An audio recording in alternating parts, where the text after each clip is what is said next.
આપ સૌને મારા પ્રણામ. ખૂબ આદરપૂર્વક, ખૂબ સ્નેહપૂર્વક તમને પ્રણામ કરું છું એટલા માટે કે શનિવારની સવારે પોતપોતાના અગત્યના કામ છોડીને, સંભળાય છે છેલ્લે સુધી કે નથી બરોબર સંભળાતું? છેલ્લે સુધી આવે છે મારો અવાજ? ઓકે. શનિવારની સવારે તમે તમારા બધા કામ છોડીને મને સમય આપ્યો છે. સરળ નથી કોઈને સમય આપવો. આજના જમાનામાં માણસ બધું આપે પણ સમય નથી આપી શકતો. એવા કાળમાં, એટલા બિઝી સ્કેડ્યુલમાં તમે બધા અહીંયા આવ્યા છો. વાયબલ વતી ઋષિ તરફથી, અમારા સૌના આદરણીય ઘનશ્યામભાઈ તરફથી હું પણ તમારા સૌનું સ્વાગત કરું છું. મજાની વાત એ છે કે આ દેશમાં લોકો પૈસા તો બહુ કમાય છે. પૈસા કમાવા એ બહુ અઘરી વાત હવે નથી રહી. દાઉદ પણ કમાય છે. અગત્યનું એ છે કે એ પૈસા કઈ દિશામાં વપરાય છે.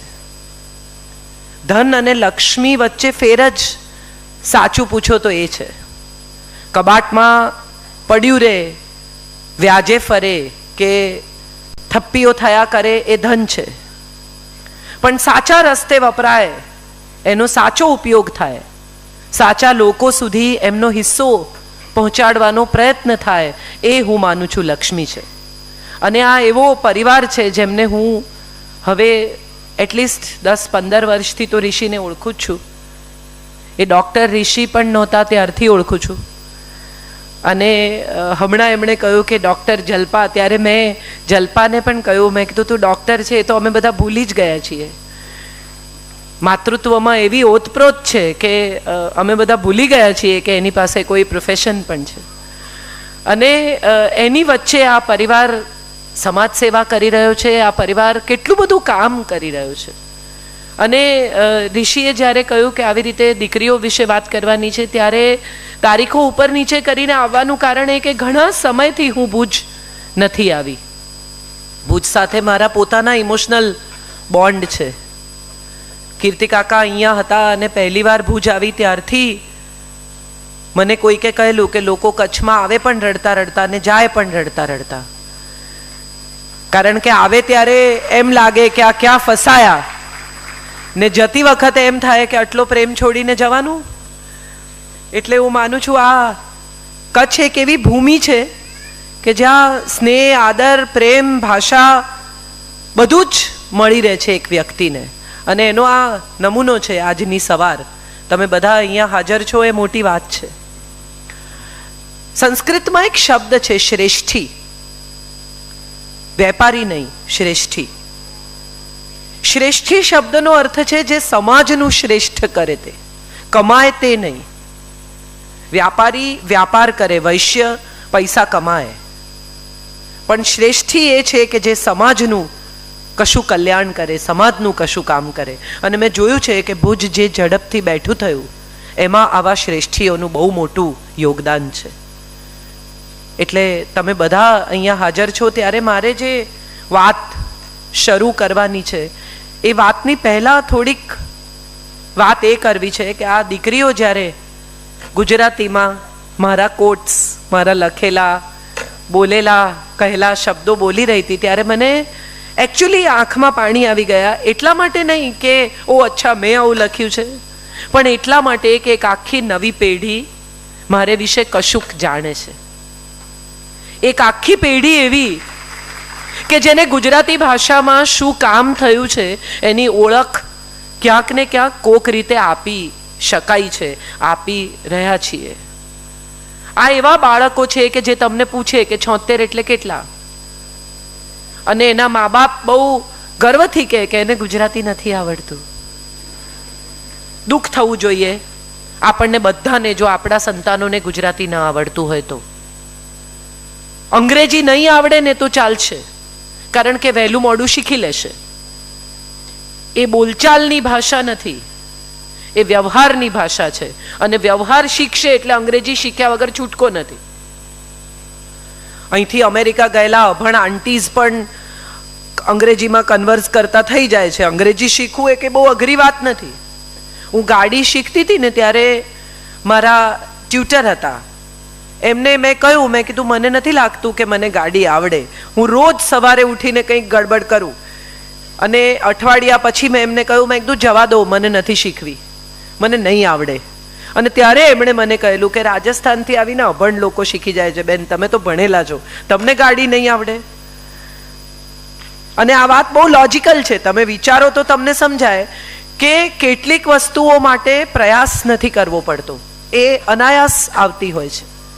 પણ માતૃભાષા નહીં આવડે તો રૂટ્સ ક્યાં જઈને રોપશે આપણા બાળકો? ક્યાં એમના મૂળ ઊંડા ઉતરશે? મકાન જેટલું ઊંચું બાંધવું હોય એટલા પાયા ઊંડા ખોદવા પડે. આપણા બાળકોએ જેટલી પ્રગતિ કરવી હશે એટલી કરવા માટે એમણે સૌથી પહેલા તો પોતાની માતૃભાષા સાથે, પોતાના સંસ્કાર સાથે જોડાવવું પડશે. એમના પાયા ઊંડા હશે તો ક્યાંક કશેક ઉપર ઊંચા જવામાં એમને સગવડ મળી રહેશે. અને અંગ્રેજી કેમ જલ્દી આવડે છે એવો વિચાર કોઈ કરે તો સમજાય કે અંગ્રેજી એટલા માટે જલ્દી આવડે છે કે અંગ્રેજીમાં રાઇમિંગ શીખવે છે. 1 2 buckle my shoe, 3 4 shirt the door. ABCD તો બહુ લેટ આવે છે. પહેલા તો જોડકણા શીખવે છે. આપણે કયા જોડકણા, કઈ કવિતાઓ, શું એવું શીખવ્યું આપણા બાળકને કે જેની સાથે એને ગુજરાતીનો પ્રેમ જાગે? કેટલા સુંદર જોડકણા છે ગુજરાતી ભાષામાં. ચોરી કરવા ચાલ્યા ચોર, સોની પોળમાં થાતો શોર, સિપાઈ મળ્યા સામા, બાના ભાઈ તે મામા. મામા લાવે છુક છુક ગાડી, બાને માટે લાવે સાડી, સાડીના રંગ પાક્કા, બાપના ભાઈ તે સંભળાય એવી રીતે બોલો યાર. ખાઈ પીને આવ્યા છો કે એમને? નહીં તો આપણે ઋષિને કહીએ તમને નાસ્તો કરાવે યાર, બધાના અવાજ નથી નીકળતા. આ કેટલા સુંદર જોડકણા છે. આપણા બાળકોને આપણે આ જોડકણા શીખવ્યા નહીં. સીધા કચ્છ, ક કલમનો ક, ખ ખડિયાનો ક. એમણે કલમે નથી જોઈ ને ખડિયાએ નથી જોયા. એ શું કામ રિલેટ કરે આપણી ભાષા સાથે? ક કોફીનો ક શીખવો વાંધો નહીં, પણ એમને આવડવું જોઈએ. છાપાની હેડલાઇન્સ વાંચી શકે, સાદું ગુજરાતી વાંચી શકે, એટલું તો હું માનું છું આપણા સંતાનોને આપણે શીખવવું જ જોઈએ. જે માતા પિતા ગર્વ લે છે કે મારા છોકરાઓને ગુજરાતી નથી આવડતું, એ માતા પિતાએ ક્યાંક કશેક ઉછેરમાં ચૂક કરી છે. આવું હું દ્રઢપણે માનું છું. અને આ કહેતા પહેલા મારે કહેવું જોઈએ કે મારો દીકરો ગુજરાતી મીડિયમમાં 12મા ધોરણ સુધી ભણ્યો છે. એને કોઈ પ્રોબ્લેમ નથી. એ સરસ અંગ્રેજી બોલે છે, એ જર્મન બોલે છે, એને કોઈ તકલીફ નથી. એટલે હું ખાલી કહેવા માટે નથી કહેતી કે તમારા છોકરાઓને ગુજરાતી આવડવું જોઈએ. મારા દીકરાને મેં ગુજરાતી મીડિયમમાં ભણાવ્યો છે. હું ગુજરાતી મીડિયમમાં ભણી છું, મને કંઈ ફરક નથી પડ્યો. ઉછેરની વાત જ્યારે પણ આવે છે ને ત્યારે મને હંમેશા એવું લાગે છે કે આપણે બધા ઉછેરમાં ક્યાંક ચૂક કરી ગયા. આપણા સંતાનને ઉછેરવાની પહેલી શરૂઆત શું? તો કે તમે યાદ કરો, આપણે જે લોકો 50 વર્ષના છે એ બધા જ્યારે નાના હતા ત્યારે બાજુમાં ટીવી જોવા જતા. બ્લેક એન્ડ વ્હાઇટ, બ્લુ કલરનો સ્ક્રીન હોય, આપણને જમીન પર બેસાડે, એ લોકો સોફા પર બેસે. ગુરુવારે છાયા ગીત આવે ને રવિવારે સિનેમા આવે ને એમાં અડધું પિક્ચર હોય ને એમને ઘેર મહેમાન આવે તો આપણને રવાના કરી દે. પિક્ચર અધૂરું રહી જાય તમારું. ત્યાંથી શરૂ કરીને આજ સુધી પેઢીઓ બદલાતી ગઈ, સમય બદલાતો ગયો, જરૂરિયાતો બદલાતી ગઈ, લક્ઝરીઝ બદલાતી ગઈ. બાજુવાળાના ઘરમાં ટીવી જોતા હતા ત્યાંથી શરૂ કરીને હવે મોબાઈલમાં ટીવી છે. દરેક માણસ પાસે પોતાનું ટેલિવિઝન છે. ટેલિવિઝન તો ટેલિવિઝન, હવે તમે હોટસ્ટાર પર કે બીજા એપ્સ પર ટેલિકાસ્ટ થઈ ગયેલા એપિસોડ ફરી જોઈ શકો છો. તમારું પિક્ચર અધૂરું નહીં રહે, તમને ટાઈમ હોય ત્યારે જોજો. એવી સગવડ હવે તમને આપવામાં આવી. અર્થ એ થયો કે તમે એક મોબાઈલ ખરીદ્યો, કે એક મિક્સર ખરીદ્યું, કે એક વોશિંગ મશીન ખરીદ્યું. આ ઇલેક્ટ્રોનિક સાધન તમે ખરીદ્યું, એના 6 મહિનાની અંદર એક નવું વર્ઝન બજારમાં મુકાયું. તમારો ફોન હોય તો વધુ ફીચર સાથે, વધુ એપ સાથે એક નવો ફોન આવ્યો છે, નવા કન્ફિગરેશન સાથે નવું લેપટોપ આવ્યું છે, નવી ડિટેલ સાથે તમારા વોશિંગ મશીનને વધુ અપગ્રેડ કરીને તમારા સુધી મૂકવામાં આવ્યું છે. તમે વિચાર કરો કે 6 મહિનાની અંદર જો મશીન બદલાઈ જતું હોય અને માણસ જાત આવા નવા નવા ફીચર સાથે નવા નવા સાધનો બનાવતું હોય, તો ઉપરવાળો જે આ મશીન બનાવે છે એ કંઈ અપગ્રેડ કરતો જ નહીં હોય. જે નવી પેઢીઓ આવતી જાય છે એની સાથે ઉપરવાળો એ મેજર અપગ્રેડેશન કરે છે, નવા નવા ફીચર ઉમેરીને મોકલે છે નવી નવી પેઢીઓને. 2 વર્ષનું બચ્ચું તમે જુઓ, બહુ મજા આવે. એ જે રીતે તમારો ટેલિફોનમાંથી અમુક પ્રકારના ફીચર ગોતી આપે તમને ના ખબર હોય, તમને એમ થાય કે એમ આમાં આવું છે, ફટાફટ ઓપરેટ કરે ને તમે આમ તેમ બટન દબાવતા થાકી જાઓ.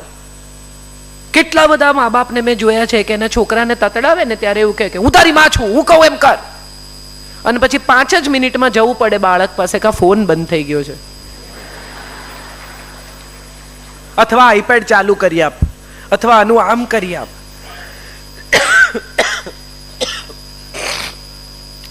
મજાની વાત એ છે કે આખી પેઢી ખૂબ જીનિયસ પેઢી આવી છે, બુદ્ધિથી, લોજિકથી, કારણ કે એમની પાસે દરેક વાત માટે વાય છે, કેમ કરવાનું. મારી મમ્મી જ્યારે અમને છોડી ગઈ ત્યારે એનું શ્રાદ્ધ કરવા માટે અમે હરિદ્વાર ગયા. હું પોતે ઉત્તર ક્રિયાઓમાં નથી માનતી, પણ મારી મા માનતી, એટલે મને થયું કે કરવું જોઈએ, એટલે અમે હરિદ્વાર ગયા. મારો દીકરો મારી માને ચાહે એટલે 19 વર્ષના એ છોકરાએ જે બ્રાહ્મણે કહ્યું તે કર્યું. કોરા કપડાં પહેર્યા અને વાળની લટ પણ કપાવી ને બધું જે કહ્યું તે બધું જ એણે કર્યું. અને બધું પતી ગયા પછી જ્યારે એને 5 ડૂબકી મારવાનું કહ્યું, એ ડૂબકી પણ એને હરકી પેઢીમાં મારી લીધી. પછી એણે પૂછ્યું મને ધીમે રહીને કે માં હવે હું શાવરમાં નહીં લઉં. બહુ નવાઈની, બહુ આશ્ચર્યની વાત એ છે કે જે ગંગાને આપણે પવિત્ર માનીએ છીએ એમાં નાહ્યા પછી આ નવી પેઢીને શાવરમાં નાહવું પડે છે. આપણે એટલું બધું સત્યાનાશ કરી નાખ્યું છે. એમને ગંગા પવિત્ર નદી છે એવું સમજાવીએ તો પણ એમના ગળે નહીં ઉતરે, કારણ કે જે એમને નજરે દેખાય છે ને એમાં ક્યાંય પવિત્રતા નથી. અને આ પેઢી નજરે જે દેખાય છે ને એ જ માનશે, એ સિવાયનું કંઈ માનશે નહીં. વાય આવું એ તમને પૂછે, એનો જવાબ તમારી પાસે હોવો જોઈએ. એનો જવાબ જ્યારે તમારી પાસે નથી હોતો ત્યારે તમે એમ કહો છો કે પાપ લાગે, આમ નહીં કરવાનું. તમારી પાસે એનો જવાબ નથી હોતો ત્યારે તમે કહો છો શાસ્ત્રોમાં લખ્યું છે, ત્યારે તમે કહો છો કે આમ કરવું જોઈએ, એવું બ્રાહ્મણોએ કહ્યું છે, એવું ધર્મ કહે છે, એવું પરંપરા કહે છે. પણ આ બાળકોને ધર્મ, પરંપરા, ઇતિહાસ કે કોઈ પણ ચીજ સાથે જોડતા પહેલા લોજિક સાથે જોડવા પડશે, કન્વિન્સ કરવા પડશે, કારણ કે આખી બુદ્ધિશાળી પેઢી છે. મોટા ભાગના માતા પિતા પોતાના બાળકો સામે આદર્શ દાખલો ઊભો કરી શકતા નથી. મારું બાળક મને પૂછે કે આવું કેમ કરવાનું, તો મારે એને એટલીસ્ટ એવું કહેવું જોઈએ કે આવું એટલા માટે કરવાનું કારણ કે તું આમ નહીં કરે તો આમ થશે. મારી પાસે મારા લોજિકલ જવાબો હોવા જોઈએ, જે આપણે એમને આપી શકતા નથી, કારણ કે આપણે આપણી જાતને અપગ્રેડ કરતા નથી એમની સાથે મેચ કરવા માટે. કેટલા મા બાપ પોતાના બાળક સાથે ફેસબુક પર ફ્રેન્ડ્સ છે, ટીનેજ બાળકો સાથે કેટલા મા બાપ એના ફેસબુક પર એના ફ્રેન્ડ્સ છે? હાથ ઉઠાવો. બહુ ઓછો નંબર છે. મારે હિસાબે દરેક મા બાપે પોતાના બાળકને ફેસબુક પર ફ્રેન્ડ રિક્વેસ્ટ મોકલવી જોઈએ. એ જેટલું જાતે નથી કહેતા ને એટલું ફેસબુકને કહે છે. એ બધું ફેસબુક ઉપર લખે છે. એને મજામાં છે, નથી મજામાં, શું ગમ્યું, શું નથી ગમ્યું, સ્ટેટસ અપડેટ, મૂડ ખરાબ, કોની સાથે શું ઝઘડો થયો, બધું તમને ફેસબુકથી જાણવા મળશે. દાખલા તરીકે તમારું બાળક તમારી રિક્વેસ્ટ નથી સ્વીકારતું, એવું થાય ને, એને એમ થાય કે આ બધી તપાસ રાખશે, જવા દો. તો એના ફ્રેન્ડને ફ્રેન્ડ રિક્વેસ્ટ મોકલો. એના ફ્રેન્ડના ફેસબુકમાંથી તમે એના ફેસબુકમાં દાખલ થઈ શકો છો. વોટ્સએપ ઉપર આ છોકરાઓ સતત બિઝી હોય છે. હમણાં આનંદીબેને જ્યારે વચ્ચે અમદાવાદમાં તોફાન થયા અને એમણે બંધ કરી દીધું ઇન્ટરનેટ થોડો ટાઈમ, ત્યારે એક જોક ફરતો થઈ ગયેલો કે છોકરાઓ ટીનેજ બાળકોને ખબર પડી કે ઘરના લોકો એ સારા છે, એમની જોડે વાત કરી શકાય, કારણ કે નેટ બંધ થઈ ગયું. આ છોકરાઓને વાઈફાઈ ઓક્સિજન જેવી જરૂરિયાત છે. હવામાંથી ઓક્સિજન છૂટો પાડીને જે રીતે લે એ રીતે એને વાઈફાઈ જોઈએ. પહેલા એક સમય હતો જ્યારે માણસ તમારે ઘરે આવે અને તમને કહે કે મા બાપ કેમ છે, પાણી પીએ, બેસે, વાત કરે. હવે માણસ તમારા ઘરમાં દાખલ થઈને પહેલા પૂછે આઈફોનનું ચાર્જર છે. એનો પોતાનો શ્વાસ રૂંધાતો હોય એટલી તીવ્રતાથી ફોન એ જરૂરિયાત બની છે. મા બાપ વઢ્યા કરે, ફોન મૂકી દે, ફોન મૂકી દે, ફોન મૂકી દે. અને કહેતી વખતે મા બાપનો ફોન એમના હાથમાં હોય. 12th ભણતા હોય છોકરાઓ અને ઘરમાંથી ટીવીની ચેનલ કઢાવી નાખે. ચેનલ કઢાવી નાખવાથી એ તમારામાં રસ લેશે એવું તમે માનતા હો કે ભણશે એવું તમે માનતા હો તો એનાથી મોટી ભૂલ કોઈ નથી. જે બેન કરવામાં આવશે, જે રોકવામાં આવશે, જે અટકાવવામાં આવશે એ એમને વધુ આકર્ષશે એ નક્કી છે. દરેક મા બાપે આ વાત બહુ જ તીવ્રતાથી સમજી લેવાની જરૂર છે કે ટીવી જોવાનો સમય નક્કી કરો. તને 2 કલાક ટીવી જોવા દઈશ, કયા 2 કલાકે તું નક્કી કર. બાકીનો સમય ટીવી ઘરમાં બંધ જ રહે, માં પણ નહીં જુએ. પણ માને શું પ્રોબ્લેમ છે? એકતા કપૂરનું શું થયું એ તો સમજવું જ પડશે. તમે વિચાર કરો, આજે 2018માં સૌથી વધુ ટીઆરપી શેની આવે છે? કોઈને ખબર છે? મેક્સિમમ ટીઆરપી આપતી કઈ સિરિયલ છે? 3જી સિઝન શરૂ થઈ છે નાગિનની. તમે વિચાર કરો, આપણે શું જોઈ રહ્યા છીએ અને કેમ જોઈ રહ્યા છીએ? આપણે એટલા બધા મૂર્ખ અને પછાત છીએ કે ઈચ્છાધારી નાગણની કથા આપણે રોજ ચાલુ કરીને જોઈએ ને ગમે તેનું રૂપ લઈને આપણે માની લઈએ. મારે ઘેર કામ કરે છે છોકરી, મને એક દિવસ કહેતી હતી કે દીદી કોઈનું પણ રૂપ લઈ શકે, તમારા જેવી થઈને પણ આવી શકે. મેં કીધું હું જ છું.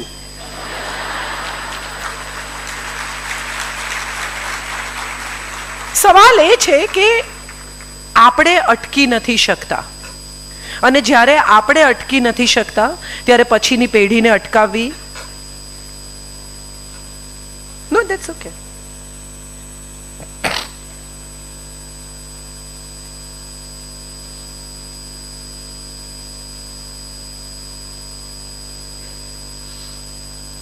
આવો. So the idea is કે તમે જે નથી ઈચ્છતા કે તમારું બાળક કરે એ સૌથી પહેલા તમારે બંધ કરવું પડશે.